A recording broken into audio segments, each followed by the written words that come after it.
Don't switch videos. I'll explain.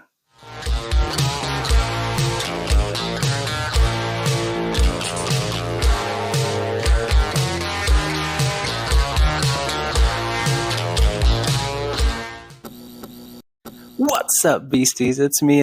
It's Triple B, your friendly neighborhood bearded book beast. I hope you're having a great day today.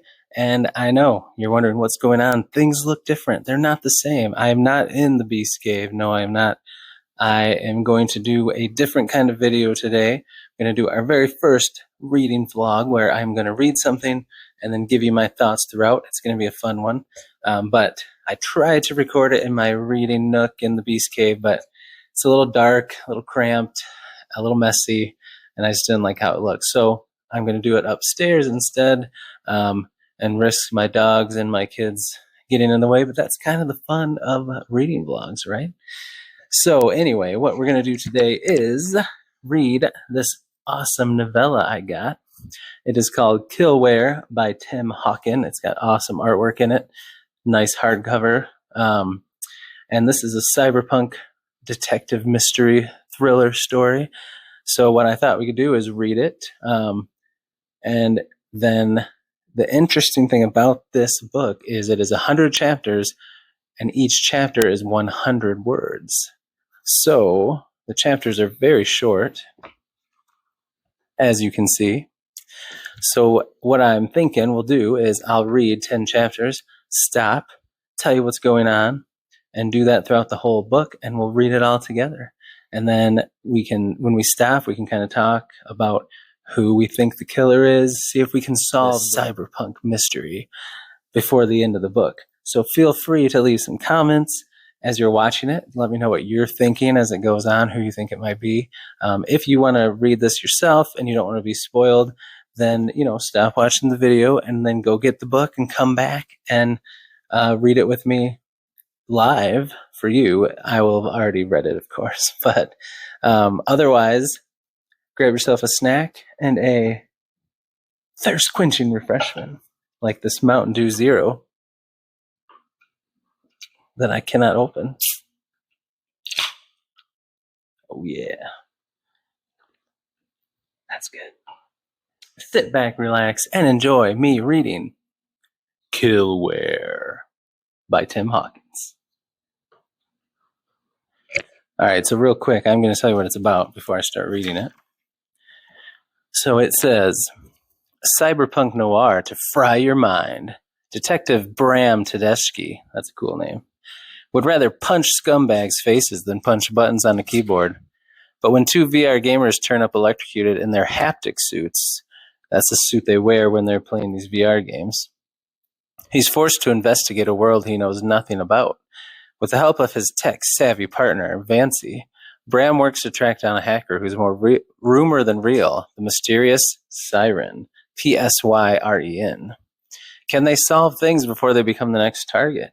Or will their lives become a nightmare where their biggest fears are used to drive them insane? Killware is a lightning-paced novella made up of 100 100-word chapters, accompanied by the incredible art of Megan Mushi, set in Tim Hawkins' Thrill Switch universe. And I do want to read Thrill Switch, so that's why I thought this would be a really fun read to see what I thought of his writing. So, all right, here we go. Let's get into it. My puppy dogs, of course, are hanging out by me. This is Barley. He's an old man. Hey, buddy. And then we got George over here. He's a young man. Barley helps keep George more mature. George helps Barley stay young. Anyway, just wanted to introduce you to some of the furry fam.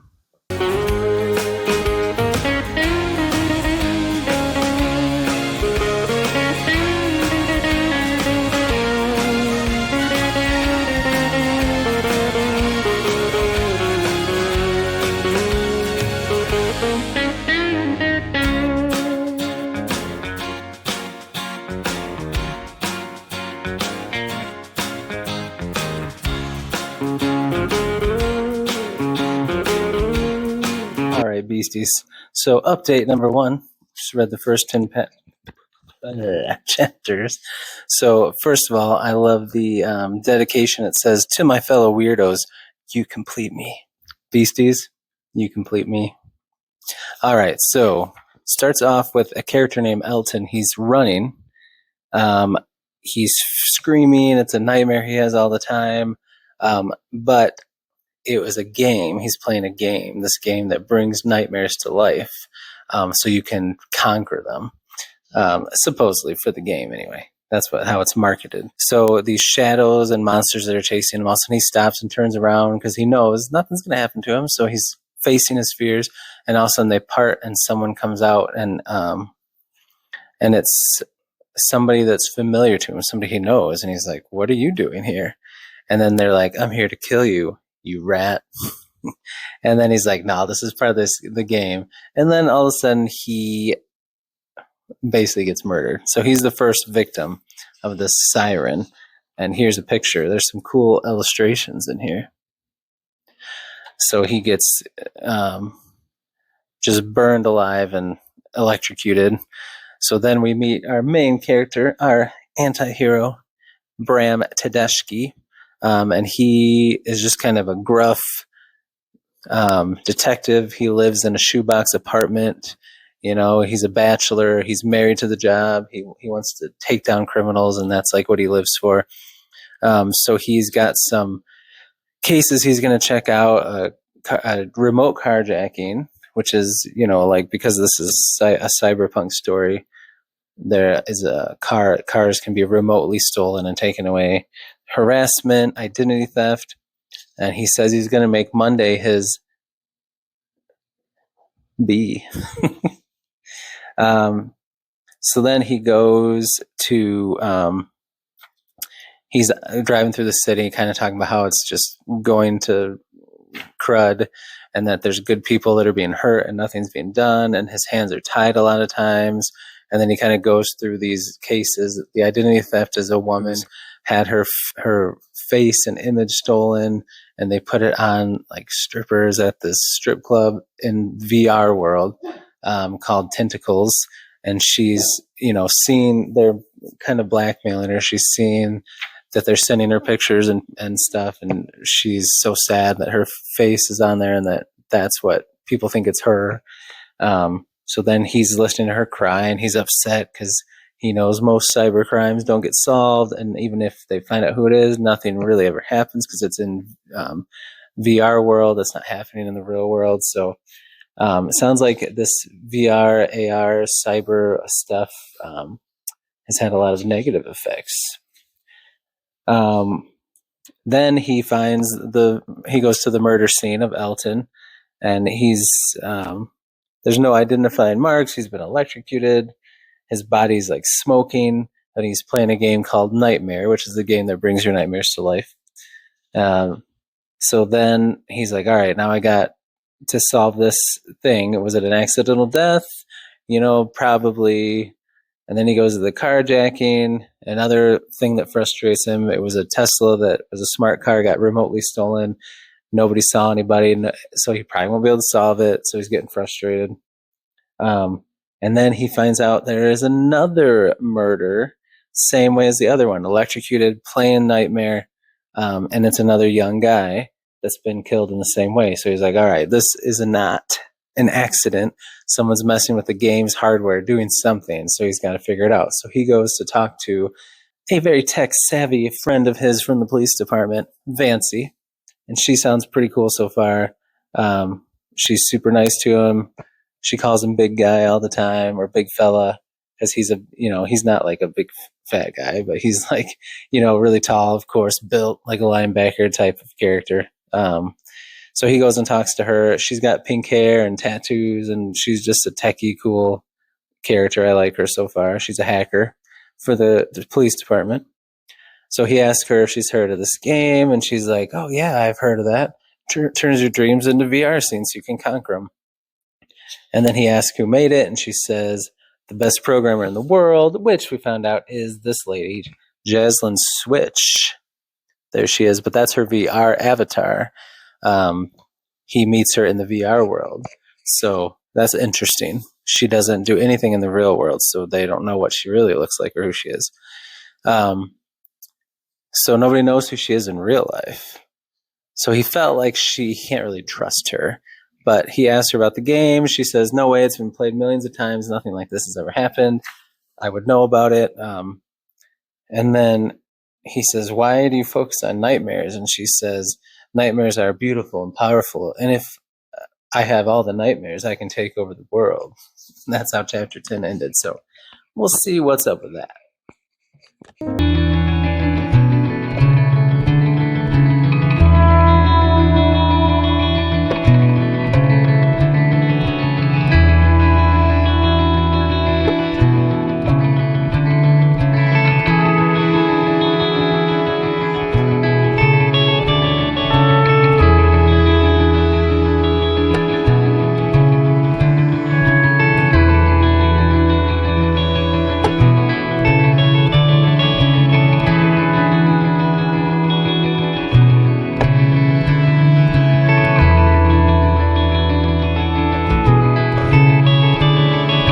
Power to overcome their nightmares. Everyone will love her game and think that she's great, and she'll know secrets too, and blah blah blah.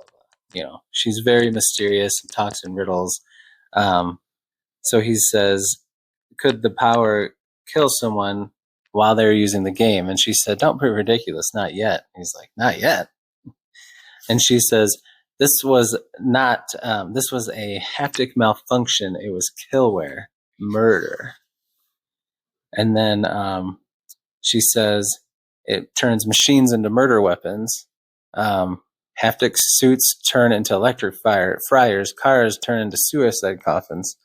So all of a sudden he's like, oh, geez, that's serious. And he's asked her if she could do something like that. And she's like, yeah, but I'm too busy with other things. He says, you should look into the name Siren, P-S-Y-R-E-N. She doesn't tell him how to spell it, though. So he goes and she just ends the interview. He goes out and talks to her assistant, Dylan, who's kind of a mousy, scaredy cat guy, nerdy guy. He says, sorry, she's not great with people, but I can answer some questions for you. He seems real nice and helpful. And then he asks about Siren, and the guy's face turns white, and he's like, it's actually, I'll spell it for you. And he spells P-S-Y-R-E-N. He's like, but I don't want to get into it. So then he asks Vancy about it, and she's the same way. She's like, whoa, no, they ruin people's lives. I don't want to die. I don't want anything bad happen to me. I don't want anything to do with that. You shouldn't either. And he's like, well, you're a cop. And she's like, no, I'm not. I'm a hacker. I'm like an admin that helps out. And if that Siren who's like ruins people's lives, and if he knows how to make Killware, we're all in trouble. So then she does give him like some information that's publicly able to be found about the Siren, so they won't know it was her that gave it to him.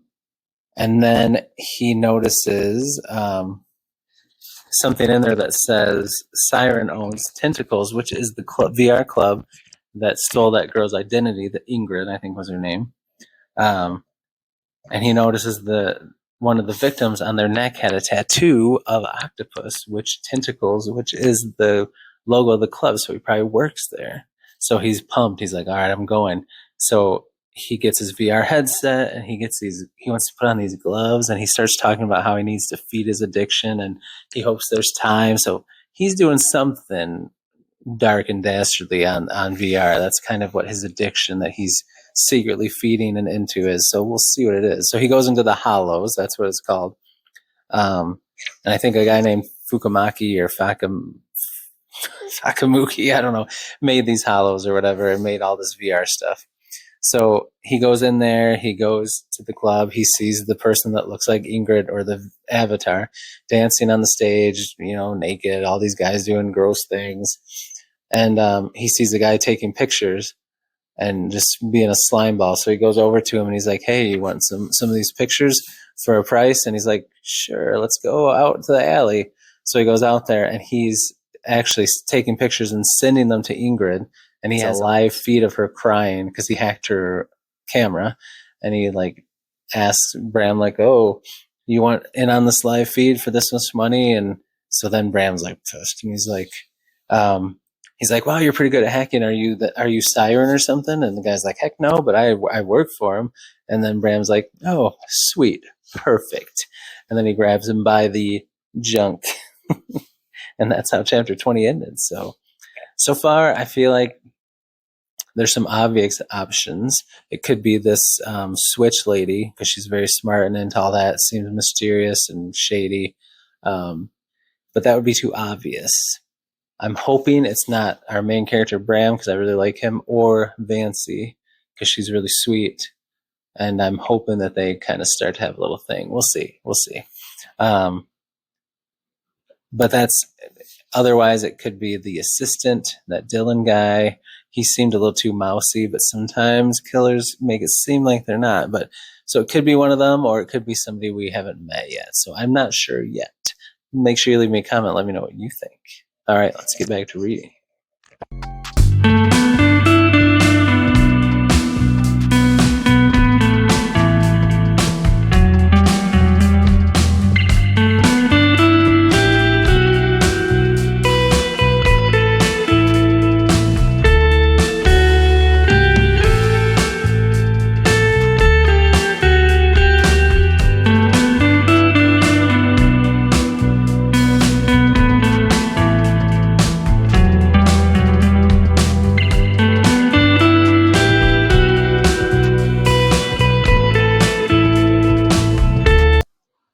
All right, so Beasties. So he's got this guy literally by the balls, and he's kind of questioning him, interrogating him. He's saying, "Where can I find Siren?" The guy's like, "Oh, he's not here. He doesn't come to the club. He only comes on one day." And then he's like, "Well, where can I find him?" And he's like, "There." He says that at Fukumaki Tech. So he's like, "Oh, so he works for Fukumaki Tech." Um, So he finds that out. So he's like, all right, now I got some leads. And then we find out a little bit about what Bram's been doing. So he notices that the guy's kind of like losing focus in his eyes and getting ready to reach for something. So he's getting ready to log off the VR game. So what he does is he gouges his eyes out and rips his avatar's eyes out and basically just demolishes this avatar and like rips its skull in half and stuff. So now the guy's gonna have to like buy a new avatar because he says that's what he does, and that's how you hurt these people because you hurt their money, their pockets, because they have to get new VR stuff. So I guess if you kill someone in VR, then it's just their avatar is destroyed. They have to buy a new one. So then he talks about how he's kind of like a vigilante. Like he said, he feels like Batman because he goes into the VR world whenever he has to feed his addiction, and he like stops like virtual crimes from happening, and so he is like a vigilante, and he like beats up and kills these VR criminals and stuff, which is pretty sweet. So that's what his addiction and what his secret was that he's a little obsessed with. So then the next morning he's feeling good after a night of fighting crime. He's got a lead, and then his screen on his computer glitches, and it says, "Stop looking for me." And then it says, "I can see you," and all of a sudden it shows that he can see himself on the screen. They hacked his computer, Siren. And then, Bram flips him the bird, of course, says, "I'm going to find you." And then he says, "I'll destroy you." And he says, "You're going to die just like your next job." And Bram's like, "What?" And then he gets a message, there's been another murder. And he goes to the murder scene, and it's the guy that he killed in VR. Like, he looks just like that guy, and he's got, like, same build, same looks. He's got an octopus tattoo from the club. And his eyes have been gouged out, just like he gouged out that guy's eyes. So he's like, "Did I do this?" And he's like, "No, when you kill someone in VR, they don't die in real life." Like, and then he's like, "Okay, I'm probably getting set up by this Siren. They knew what I was doing, and they're trying to make it look like I did this." So then he gets a message from Nancy. She's checking on him because she heard about another murder, and she says, "You all right, big fella? You want to meet up for some coffee?" So they do. And she tells him that he should quit the case. It's not good for him. And then he tells her about how he went in the hollows and investigated the guy. And kind of what happened. And then she says that she's going to help him, even though she's scared. She can't let him go it alone. So she's being a good friend, and maybe more. And then she says your laptop isn't very secure. You need to get a new one. Anybody could bust in because the Holos is like an open source code, so anybody could hack it. So that's probably what happened to him. Then he goes and he sees Ingrid to check in on her and ask her some more questions. He wants to know if she has a Holos ID account. She says yes. So he's like, okay, that's probably how they hacked her too. And that's where chapter 30 ended. So, yeah, I don't know. Still not sure. I don't think it's Bram. I don't think it's going to be one of those main character swerves. They're really making me like Fancy and making me want to see a little spark between them. So I'm a little worried it's going to be her, but we'll see. I don't know. We need more information to know, to make a good educated guess. So.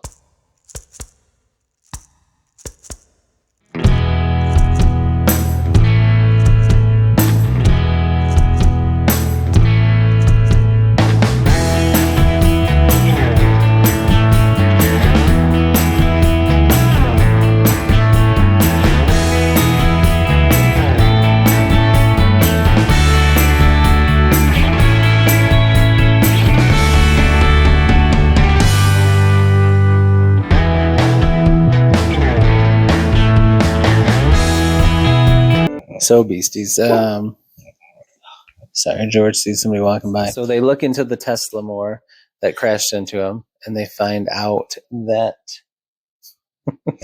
it was stolen a year ago, but the case has been solved. And he's like, well, solved? Who stole it? And they're like, who was the detective on the case? No charges were ever brought. And she's like, it looks like you were. And he's like, what? I never did anything with that. So now he's like, they're setting me up. They're trying to make it look like I'm involved.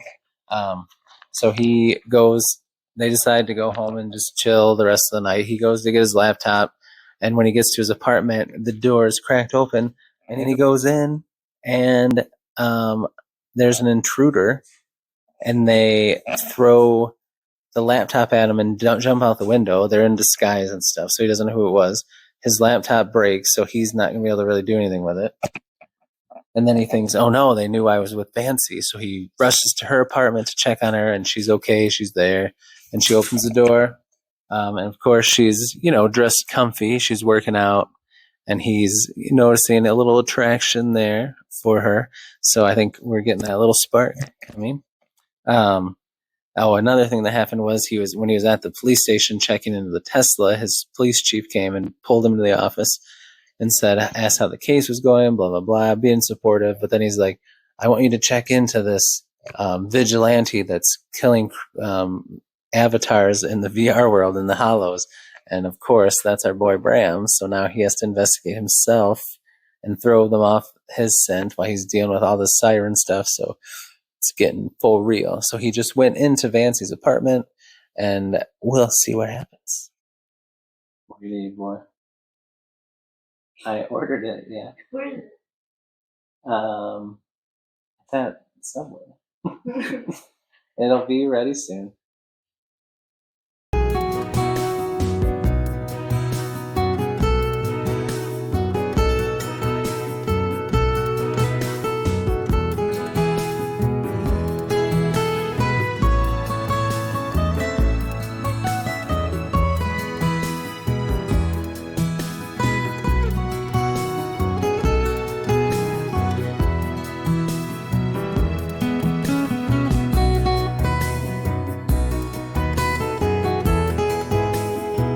So the plot thickens. So let's see. So they're talking. He tries to keep it away from the case, and he's, finding himself interested in her, but he wants to just talk and stay friends and be professional. So he asks her about why she decided to work in law enforcement. She says she didn't really want to. She just fell into it. She actually wants to create technology that can help people, and kind of like Fukumaki or the guy that made the Hollows, or Switch, but in a much better, wholesome way. And then he talked about how his dad was a detective, and he wears the trench coat because it was his dad's. and he wants to live up to him and be a good cop and make a difference like he did, blah, blah, blah. And he just feels really close. He feels comfortable with her. He's opening up more than he ever has. He's laughing, smiling. He obviously has a thing for her, and she might for him. We'll see. I don't know. But then the next morning, he goes to he goes to the police station, and he decides to take a cold shower to like refresh his mind and stuff. And then when he comes out, Vancy's there, and she's going through his coat, and he's like, "What the heck?" And then she says, "Oh, you're clear of bugs. I was just making sure. Seems a little fishy." And then she's getting these alerts and texts on her phone, and she seems uncomfortable. And he's like, "Ooh, what's going on?" She's like, "Oh, nothing." Oh, but this might. She gets a voicemail from a victim's mom, and they want to meet with them. So she says, "I'm going to have to get a burner phone to be safe with all this stuff going on with sirens." So she dismantles her phone and leaves it, and then grabs a burner phone from the station, and then they're going to leave. And Bram feels like there's something fishy going on, so he grabs her phone and puts it back together and hides it in his pocket so he can check it later. And then they go to they take his messed up laptop and they bring it to Switch, but Switch isn't there. But what's his name again? Dylan, the assistant's there. He takes it. He says, "I'll get it to her. We'll let you know when we find anything out." And then they go to see one of the first victim's mom, and she says he's been having a hard time before he died. I thought it was just his breakup with Ingrid. And they're like, whoa, whoa, whoa, wait, Ingrid Ames? And that's the lady who had her identity stolen. So then they go to talk to her and tell her, and she didn't even know he died. They had broken up. He broke things off with her for her own good, she says, because he was involved with this new startup, and they were doing shady things like stealing Teslas and all sorts of other stuff. She didn't like hanging around the people she wanted him to stop. He said he couldn't, so he let her go for her own sake, blah blah blah. And that's kind of where we left it. So I don't know, I'm starting to worry Vancy's being shady, but it also could be a red herring to throw us off, so we'll have to see what happens. I still think it's got something to do with that Switch and her assistant because they seem shady. But they also seem like they're being helpful, so we'll see what happens. Okay, so bad news, beasties. Unfortunately, my camera battery died. Luckily, I checked because I didn't want my clips to get too long because then my editor won't let me upload them, and then I got to cut them down and blah, blah, blah. Anyway. Luckily I noticed. So we were on the last one. We had just got through chapter 60 when they went to talk to Ingrid, and she told them that she was so sad. She didn't know that this Elton guy had died. He was in he was in that startup, and she didn't like the people he was hanging around. He was doing illegal things, so he broke things off with her to protect her, yada yada. So here's a picture of Ingrid crying. So for the rest of this, we're just gonna read it right here, and we'll get through this.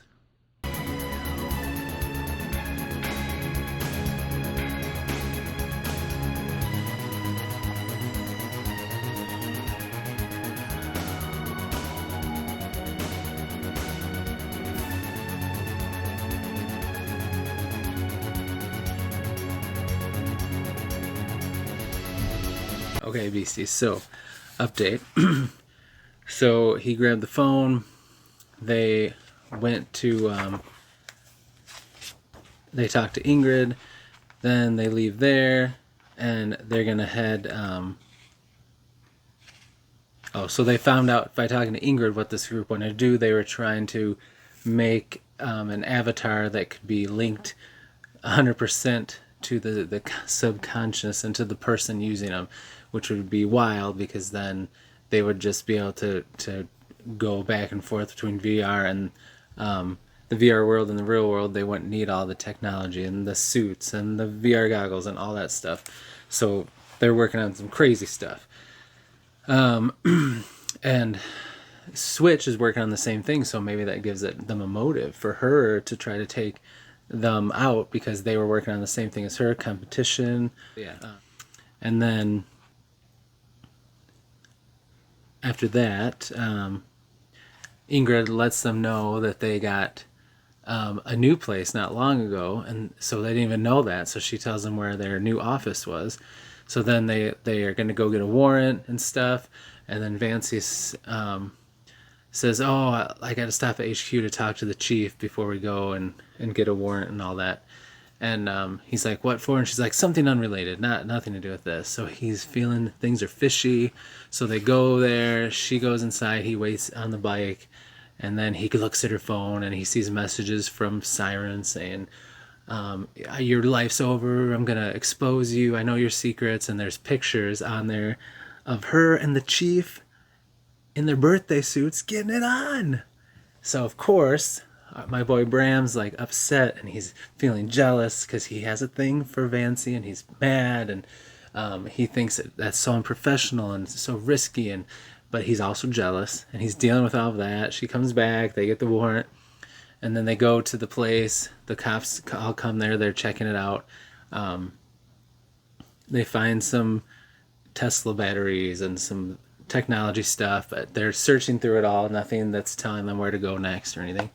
And then all of a sudden Vancy gets a text and she shows it to Bram, and it says, "Don't trust your partner." And then pictures come through of his VR vigilante avatar with his trench coat on, because he wears that in the game too, or in VR too, to pay homage to his dad or whatever. And she's like, "What's this? Is this you? Or have you been doing this? Are you this vigilante?" And then she's like, "Why would you do that? That's so unprofessional and dumb." And then he's like, "You're one to talk. I know about you. I saw the pictures." And he shows her the phone that he took, and he shows her the pictures, and she's like, "That's not me. Siren is setting me up. Those are just doctored photos. You know how easy that is to do with deep fakes and AI and stuff. And that's probably not even the chief. They're probably both fake." And then he's kind of like dumbfounded, like, "Oh." So then she gets mad and she slaps him in the face and walks away. Because I think she has some feelings for him too, and it makes her mad that he would betray her trust and take her phone and not talk to her and communicate and all that stuff. So he kind of screwed the pooch, and that's our last picture of her giving a big old whack across the face.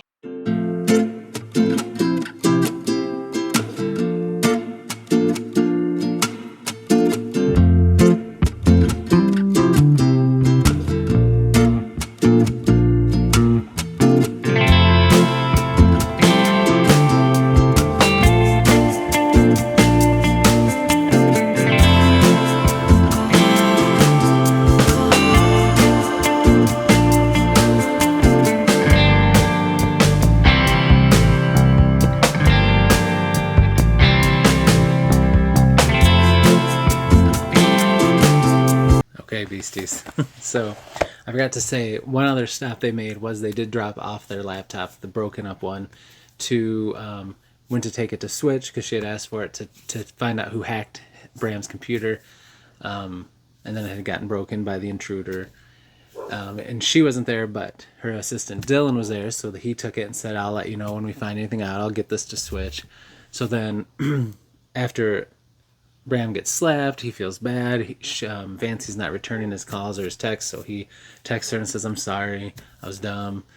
I should have known better." He's beat himself up. And then the techs are working through things, trying to find stuff. And they think they found a fingerprint, but it doesn't match anything in the records. So, of course, Siren is really good at hiding who they are. So Bram's not good with the technology stuff, so he's like, "Well, I can't bother Vancy. Who else do I know?" So he's like, "I'll go talk to Switch." So he goes to talk to Switch about the fingerprint and bounce things off her to see if he can get a lead. And then she says, "Oh, I'm glad you're here. When are you going to bring the laptop that I was going to look at for you?" And he's like, "I gave you the laptop. I gave it to your assistant, Dylan." And then she's like, "Oh, he never gave it to me. And he just resigned this morning. He's gone." I knew that guy was fishy. I knew he had something to do with it. So then he's like, "Oh man, Dylan must be Siren," which I don't think he is because he's too mousy and stuff. But he's definitely like a henchman kind of guy. But so then he goes to leave to like, go try to figure out where this. Oh, and she says, "Well, I can track him. I can tell you where he's at. Give me a little bit because he's got a an insulin pump, and I can hack into that technology, and we can figure out where he's at." So then Bram goes outside, and all of a sudden he gets a thing on his phone that says, "I have your friend. Come get in the car and come to me, or I'll kill her." And then he gets a picture of Vancy tied up and gagged. So he's like, "Oh man!" So this Tesla comes up, of course, automated. He gets in. He's going back and forth with Dylan, and he's saying, "I've already killed 3 people. What's one more? I'll kill her if you try to let the cops know or you tell anybody." And he shows a picture of his insulin pump and says, "Good thing I took this out," because I guess Switch must have tried to like overdose him through it when she hacked into it. So he gets there, he goes in, and he's like, "All right, I'm going to take this guy out. I got to save Vancy." He opens the door, and it's just Dylan there with a gun, no Vancy, and he's like, "You think you'd know by now what I can do. You always trust your eyes when clearly I can trick you over and over again." And then he's like, "All right, well, Vancy's safe. I got nothing to lose. I'm taking this guy out." So he goes to get his gun, and they're going to have a shootout, and then all of a sudden, from behind, he hears a woman's voice, Vancy's voice, and she says, "Oh no, you don't," and hits him over the head and knocks him out. I did not think it was going to be her. I thought it was. I was worried, but it looks like she might be Siren and Dylan might be the assistant. We'll see. We'll see. All right, let's see what happens next.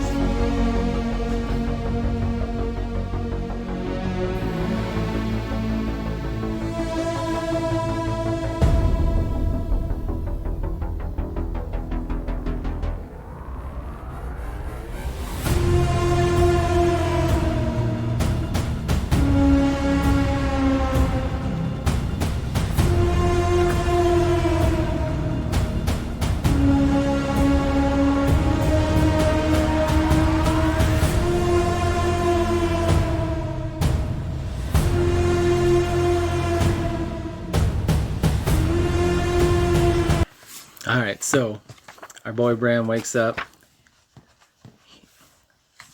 He's tied to a chair. Things aren't looking good. He looks and he sees Dylan and Vancy sitting together on the couch, and he's like, "Man, Vancy is Siren. How could I have been so dumb? Like, I was falling for her. I thought she was my friend. I thought we were close." So then she starts mocking him and saying, trying to get him to tell him everything she knows, to admit and to like say that basically take the blame for everything and be the fall guy, and she'll kill him quick, blah, blah, blah. And then she says, basically like, "You're a disgrace. You have no friends. Everyone's going to know what a monster you are when I tell them about your vigilante stuff, VR vigilante stuff." And then she says, "Just end it quick and do what I want you to do. Tell me what I need to know, Bram." And then he's like, "Bram?" Because Vancy always called him Big Fella, never called him Bram, never called him by his name. So he looks a little closer at her eyes and at her features, and he's like, "Close, but not quite." So he's like, "You may be Siren, but you're not Vancy." And then he's like, "She always called me Big Fella." So then whoever it is tries to quick say like, "Oh, you're mistaken, Big Fella. It's me. Blah, blah. I was just blah, blah, blah." And he's like, "Nope, I know it's not you." And he's like, "In fact, I know who you are." And I don't know how he figured out who it was. Maybe it all just clicked in his mind. But then he's like, "You think if I confess and I am the fall guy, you'll be off the hook, don't you, Ingrid?" Ingrid, the lady who's had identity theft in the beginning, and that they went back to and talked to, and she cried about one of the guys that got killed because that was her boyfriend. So then she pulls off a VR headset from his eyes. He realizes he was in VR, and that was her avatar trying to look like Vancy, and she's pissed at Dylan because he didn't make it good enough to look enough like Vancy to trick him. And then Dylan, of course, is sniveling, definitely the henchman type. And then they talk about what happened, and basically Ingrid was the mastermind of everything. She started this company trying to do the Avatar Link thing. she's doing all this criminal activity like stealing Teslas, and she was in charge of her own like personality, not personality, identity theft. She was encouraging like pretending to cry and then like selling that off to people. Like she is a nut job. She was in charge of all of it. And then like this Elton guy actually cared about her, and he found out about the identity theft and the blackmail and stuff, and he thought it was legit. So he called the cops. That's why they had to investigate. And then he just wouldn't let it go. And then he found out more and more, and so she had to kill him. So she killed him with her Killware and electrocuted him. And then it worked so well, she just killed the other two guys too, so she could be the only one and make all the money. Well, her and Dylan, so Dylan thinks. But then she says, all right, time to tie up our loose ends. So she has Dylan give her the gun, and he thinks she's going to shoot Bram, but all of a sudden she just blasts away at Dylan, takes him out, shoots him a bunch of times. There's a picture. And then she walks over to Bram and she puts the gun in his hand and says, you're going to be a hero. You're going to be the one that stopped Siren right before he electrocuted you with his Killware, because Bram realizes he has a haptic suit on and stuff from the game for the VR game, just like everyone else. So now he can get fried. She's going to kill him. So we'll see what happens.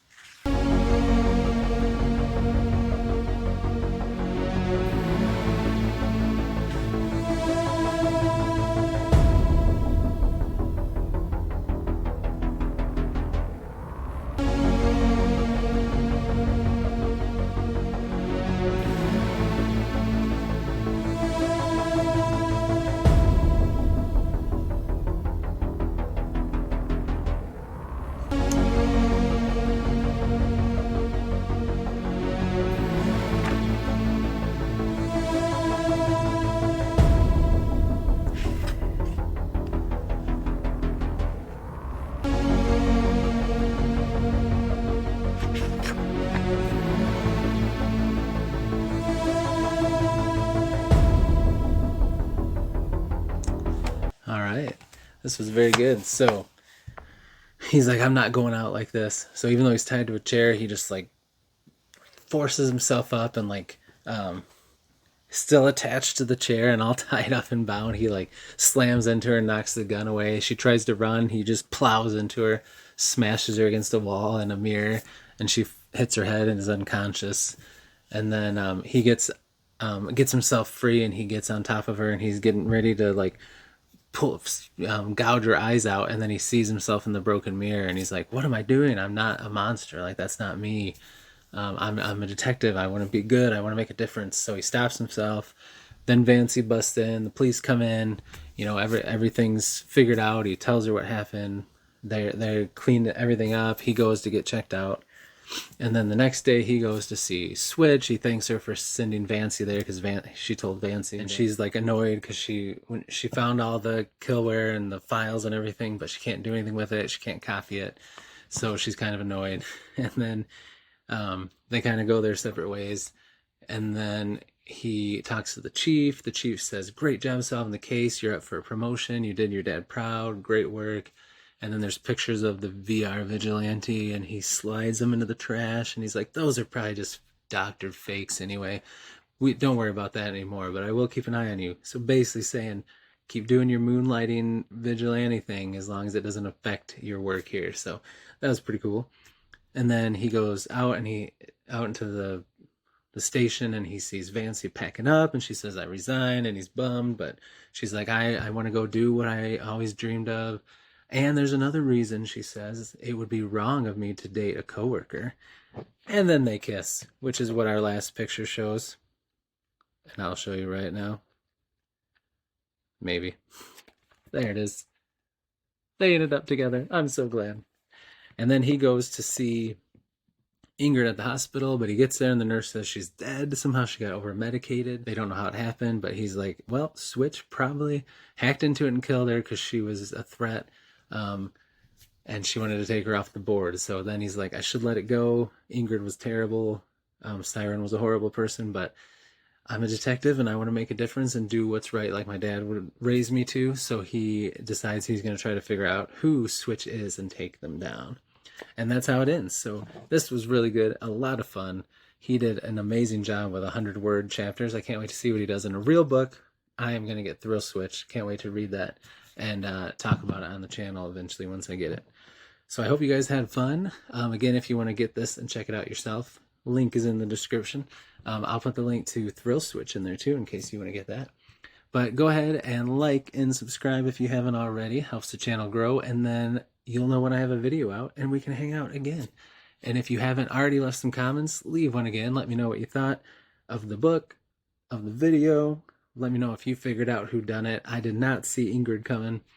I was really worried it was Vancy, so I'm glad it wasn't her.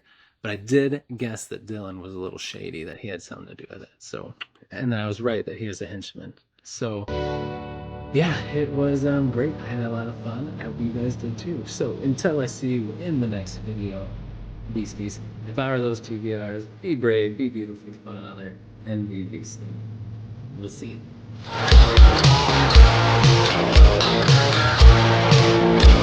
you.